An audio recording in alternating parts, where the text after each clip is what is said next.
The police found evidence that someone was living in my trunk. I still check my rearview mirror every 5 minutes, even when I'm parked in my own driveway. It's been months, but the smell of damp earth and rotting meat still haunts me. I'm writing this down because if I don't, the weight of the secret will eat me alive. Someone was living in my trunk, and to this day, I don't know how they got in. That night in November, up in northern Wisconsin, the snow was coming down so hard, I could barely see the edges of the road in front of my old Ford. I was heading home to Duluth after a long business trip, and I was so exhausted. I was struggling just to keep my eyes open. The heater was blasting, but the cold, it kept creeping in through those worn-out car doors. After driving for over 2 hours, I heard a faint tapping sound coming from the back seat. I glanced in the rearview mirror quickly.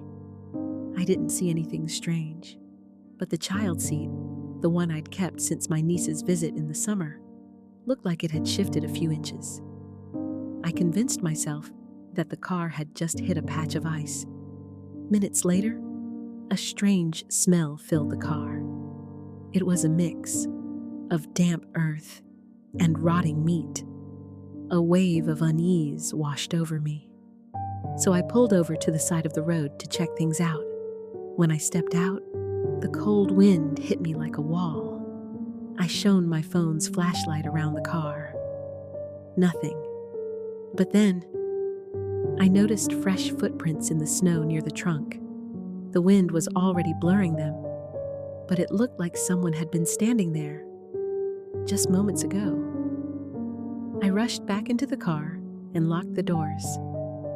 When I turned the key, the dashboard lights dimmed, then flickered back on. The battery was old, so I didn't think much of it, but what really chilled me was a soft, metallic click from the back, like someone had just moved something inside the trunk. I tried to ignore it and kept driving, but the feeling that I wasn't alone was growing. I kept checking the rearview mirror. At one point, I could have sworn something moved in the back seat, but when I turned around, nothing, just the dancing shadows cast by the headlights of distant cars and the falling snow. About 10 minutes later, I heard a faint rustling. It sounded just like someone shifting their weight. A shiver raced down my spine. I turned off the radio, and silence filled the car. That's when I heard it again. This time, it was clearer. It was coming from the trunk. I pulled over immediately. I opened the door, stepped out with my phone light, and walked to the trunk. I was terrified to open it, but curiosity and fear pushed me. I lifted the latch. I didn't find a person or an animal, just an old metal toolbox that had slid around, banging against the sides with every turn. I let out a breath of relief for a moment, but that relief didn't last. Right on top of the toolbox, I found an old blanket. I didn't remember putting it there. It was damp, like someone had been using it. I stared at it for a few seconds before slamming the trunk shut and jumping back into the car.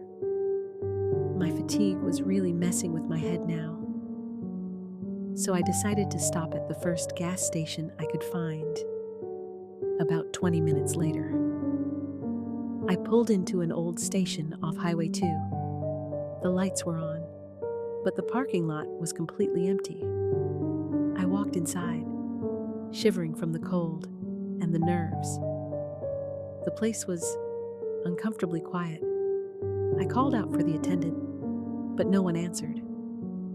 I wandered past the shelves until I reached the back office. There, I found a coffee cup, still warm. A landline phone was off the hook, and a chair was overturned on the floor. My stomach sank. It was clear. Someone had left in a hurry, very recently. I pulled out my phone to call the police, but the signal was dead. As I was trying to find a bar, I heard the front door of the station open slowly. I spun around. I didn't see anyone, but fresh, wet snow tracks were leading from the entrance into the store. My breathing got fast, shallow. Logic was gone. I started backing up until I hit the glass drink cooler. That's when I saw it, in the reflection of the glass.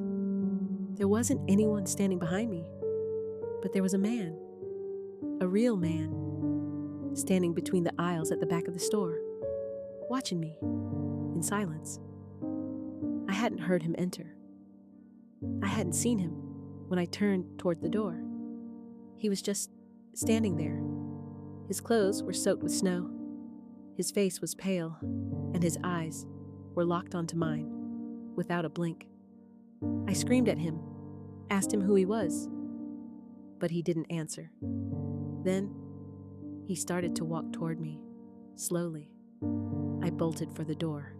I ran out into the blizzard, and I didn't stop running until I reached the main road.